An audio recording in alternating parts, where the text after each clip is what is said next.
Are you ready? I'm ready. For not wedding our whistles this particular Wednesday. Happy not wet your whistle Wednesday. I mean, it's Wednesday. Happy hump day. Happy what you want to watch. Happy wet your whistle Wednesday if you've got a cold beverage. But today we are filming this early in the morning before he heads to work. We're trying to get back in a schedule. And so we are not wetting our... Oh, I should have done that in the mic. We are not wetting our whistle today. Maybe later. Yeah. Anyways, you guys, hi there. Hello. How's it going? What is up? What is up? We wanted to talk about the ever so exciting Survivor season 50. Are you questioning it? You said it like a question. No, Survivor season 50, which I thought was awesome. It was like a returning cast of a bunch of people that had played. A couple of them have won, but nobody that made it to the end had ever won before. Yeah, and it was an epic, really like changing the entire future of the show season. They let the fans vote on a lot of the like twists and different things with the idols, immunity idols. And did the fans vote to have Mr. Beast on there, or did Mr. Beast reach out? I think Mr. Beast and CBS got together. Collaborated, because he doubled the prize. If you guys... Okay, so this is spoiler alert. I'll put that in if you haven't seen it. I mean, it's been out for a hot minute. So 25 years. No, Goose. Season 50. It's been out for a few months. Yeah, so hopefully 51 airs September. Yeah, exactly. So I don't think this is a spoiler alert situation. But yeah, so Mr. Beast doubled the prize. He showed up and... Yeah, a guy got to flip a coin. One of my favorite guys, Rick Devens. He was pretty hilarious. Cool. He caused so much chaos during the game. It was great. But Mr. Beast had him come up and flip a coin, and if it was heads, then it was. Well, it wasn't that simple though, because he was supposed to go home that night. Oh yeah, if he would have lost the coin toss, he would have had to go home anyway. And it would have stayed at 1 million. And if he didn't flip the coin, he was probably going to get voted out anyway. So he got to stay and they had to vote somebody else out, which was cool. The crew had to vote on who they wanted to vote to flip the coin, correct? Yeah. And since he was going to go home anyways, everybody knew that's who was going to get voted out. So they could either double their prize money or he'd get eliminated. You know, it's kind of a win-win. And he did end up getting eliminated, but he ended up as a judge, you know, on the jury.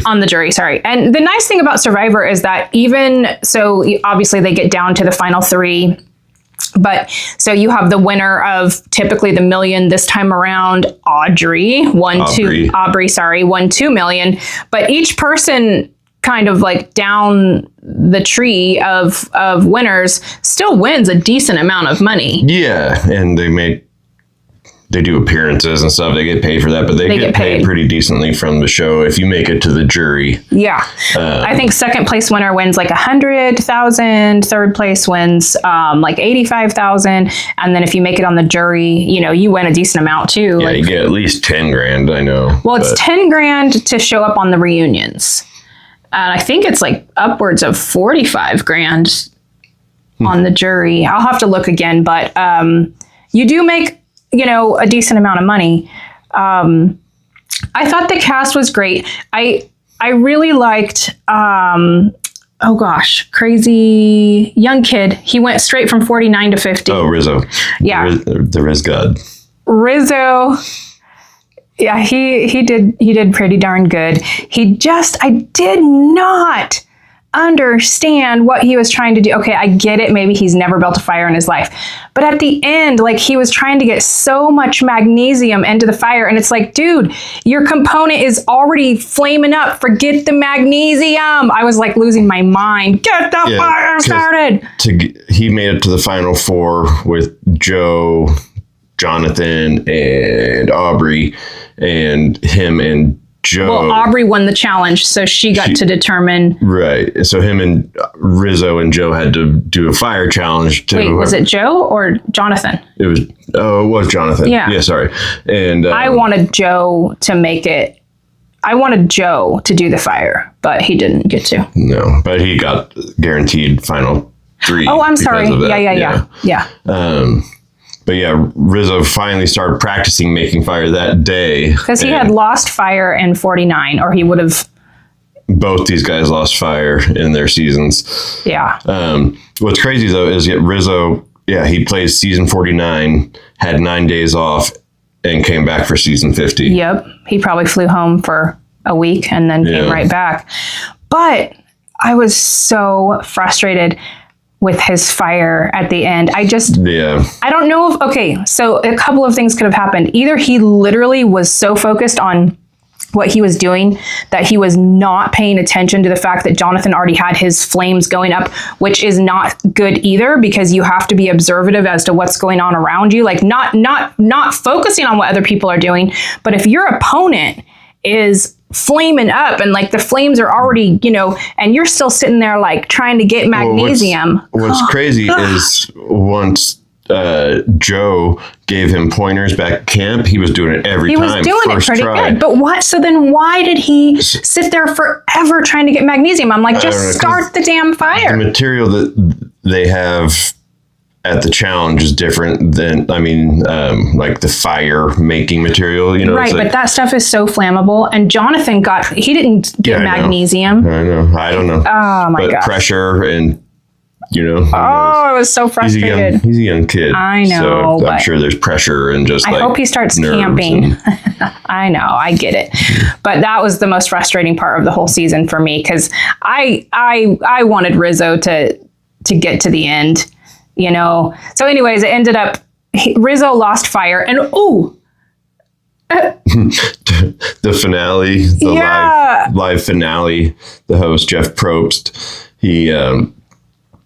he was backstage like prepping for an interview, with Rizzo, because he obviously knew Rizzo got voted out, but for some reason... he didn't get voted out, he lost fire. Right. So for some reason, they brought him out before they showed that part of the episode. Because what was supposed to happen was they were supposed to talk about, coming up to the fire, and then Jeff was supposed to say, okay, while Rizzo's standing there, he was supposed to say, okay, let's check out what happens at fire.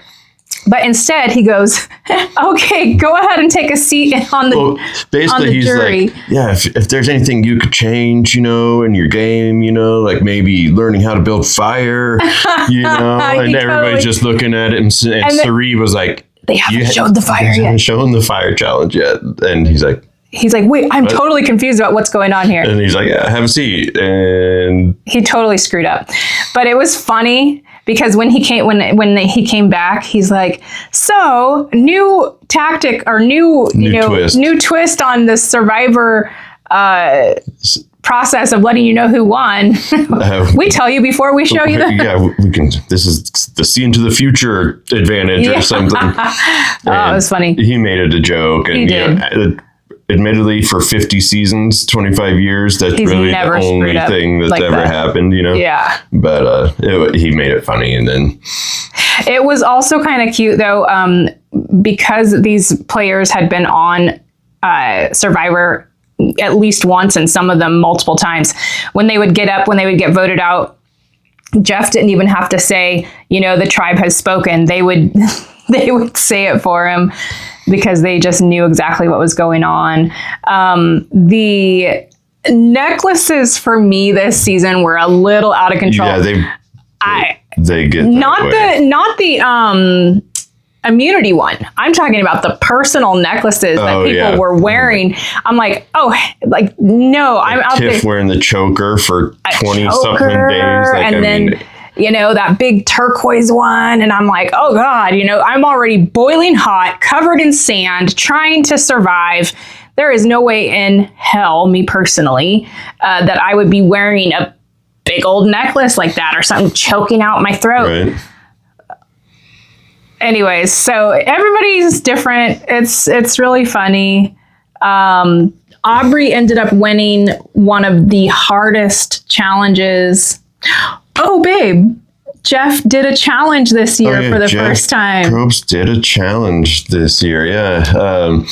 And it was funny because he's like, what is this madness or something? He's like, who comes up with these things? Because he was suffering, you know. And everybody was making fun of him and he was making fun of himself because, you know, he's so tough on the play. He's like, what are you doing? Da, da, da, da, while they're doing these challenges. And then he finally, after 25 years and 50 seasons, he's doing the challenge. And he made a side bet with 4 of the players that if they could outlast him in the challenge, then they would get, you know, 5 pounds of rice or whatever. Oh, I didn't even know that. And so they all outlasted him. But he's sitting there like on the ground holding, because it was like one of those things where you have to hold the rope with your hands. You have to, you know, like the rope is twisted around like a handle, like a bar. Yeah. And he was not. And it's got like half your body weight or something, or some percentage of your body weight you got to hold. He was down on the ground trying to hold it. He's like, who in the hell comes up with these challenges? He's like, I will never make fun of you guys again until next season.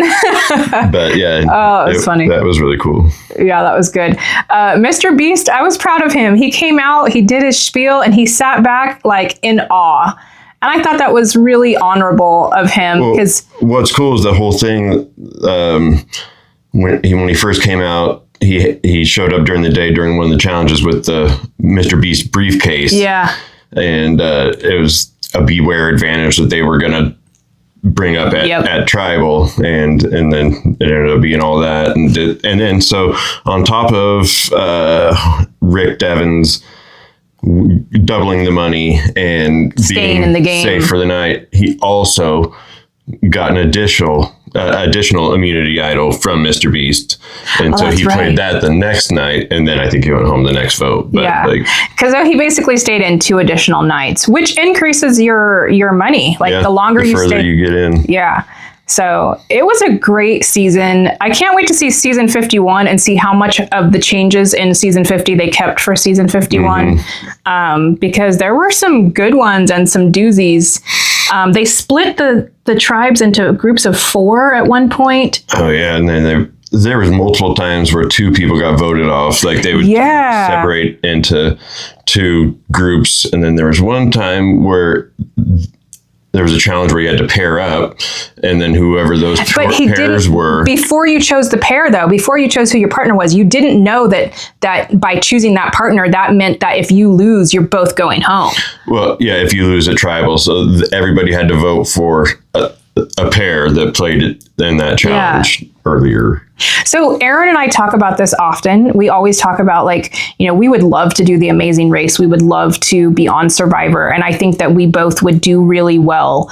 I really, truly do. We are very, you know, I don't know what the right word is, but we are survivalist savvy, I guess. You know, we grew up in the mountains. We grew up pretty rough. We grew up like, you know, I just feel like we would do well. I think we're definitely hang out on an island and do stuff. Survive. You know? Yeah. So, but the thing that always gets us is having to eat those. Sometimes they have to eat for challenges, the grubs, or they'll have to eat the big fat grub. Like I would just immediately puke. Yeah. I would not. That's the one thing. Like I'll go out and I'll fish, I'll hunt berries, I'll make, you know, herbal concoctions, all these different things, but I cannot eat a tarantula. I cannot eat grubs. I have such a weak stomach. Yeah.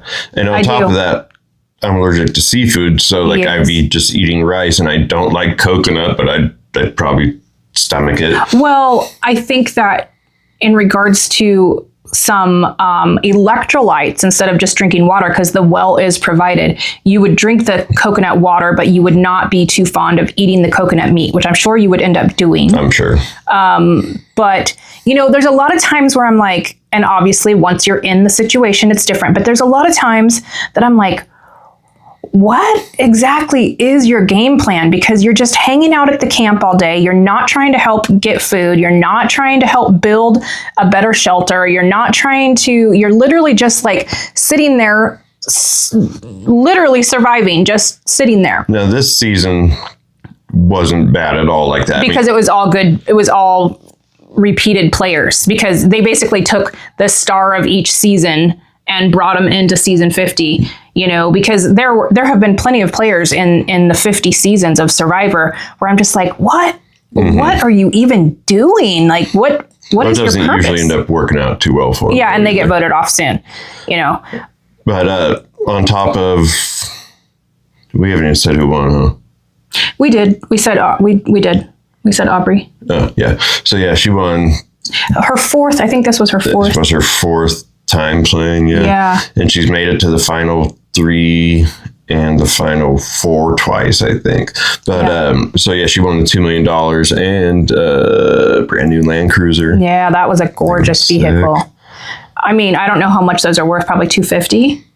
No. No? No. $180? No. $160? No. $140? No. $120? Probably like $70, $80. Interesting. I mean, depends on the package. Land Rover? No, it's a Toyota Land Cruiser. Oh, Land Cruiser. Okay. Because I know Land Rovers are super pricey. Pretty pricey. But I felt bad because Joe didn't get any votes. Jonathan got 2, and then the rest were for Aubrey. The reason Joe didn't get any votes is because he got a little bit slimy with his game. Yeah. He got a little bit like, and you know, props. He tried something different. He didn't want to come into the game playing the same way he had played before. He played a good game. He played a good game. He just didn't really make any moves. He just like. Okay, so that's what we should say. Not slimy, but he kind of stayed mushy. He didn't get solid about any particular direction with the game. He didn't make solid choices. He didn't make solid what do you call it? Connections. Yeah, I mean, he couldn't decide who to vote on. You know, he really just had no solid opinion. They basically had to ask him who he was voting for every time so they could figure out their vote. Like, and I guess I didn't like how he tried to say that was his tactic at the end, because I don't think it was. Yeah. I think he truly just didn't know what to do. Had a weird game. Yeah, just so anyways.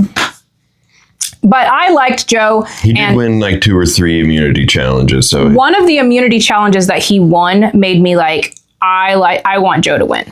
But he just did not follow through with his game very well. Yeah, it was funny though, because he was going so slow. Like, he had to. He was almost going backwards. Right, but if the turtle wins the race, because the thing is that particular challenge that he was going so slow, you had to move like that. Everybody else, they were just like losing their blocks, doing it over and over and over again. A bunch of people got 1 letter away though.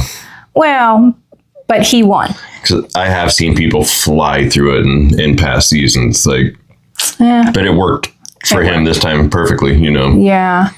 Anyways, we loved it, and we only have 1 month to go before we get to start season 51. It's one of our favorite shows. And that and Amazing Race, who Boston Rob, who met his wife on Survivor. It was his second. Both their second. It was both of their second times. She won that season.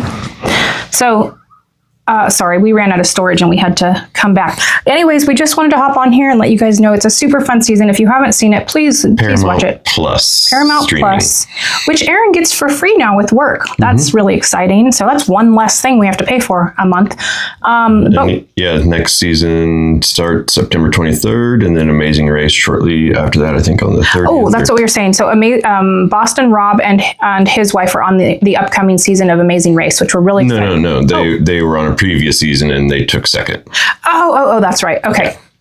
Yeah. And then Boston Rob was also on Traitors. Great show. So we're big fans of that kind of stuff. We love like The Circle. We just watched Married at First Sight with Crazy Nick. Show. Yeah, and I'm so glad Nick got away from that girl. Oh my gosh. Not cool. She would not have been a good wife for him. I don't think she's going to be a good wife for anybody. Bad match, guys. Bad match. Well, she will be a good wife for someone who really likes drama and likes to, be all crazy. And Nick is just so soft and sweet and chill. And he needs someone who is like okay with reading a book while he, he's just does whatever. But she was like cussing him out and oh God, no thanks. Anyways, so what was that show we watched recently where the guy was on 90 Day Fiancé? Oh yeah. Like wild. Oh yeah, I don't even know right now. Maybe we'll talk about that one of these WYWW. We talked about the show before, but I just can't remember what it was. But it was like My Evil Ex or worst roommate ever or something. Not roommate, it was her ex. She started dating him, and people were like, "Hey, did you see that he?" Weird stuff. Anyway, okay. All right, you guys. So we are actually headed out to film tomorrow. So we will have a destination video for you on Friday. I'm pretty excited. It's been a hot minute. So thank you so much for your patience as we just kind of navigate life and get things going here. We do love to film, and we're really excited about getting some things out to you guys. And we will talk to you. We'll see you Friday for our destination video. Yeah. All right. That's where we're at. Alrighty. Talk to you soon. Take it good. We are Aaron and Aretha Kringle. And we are inviting you to come mingle with the Kringles.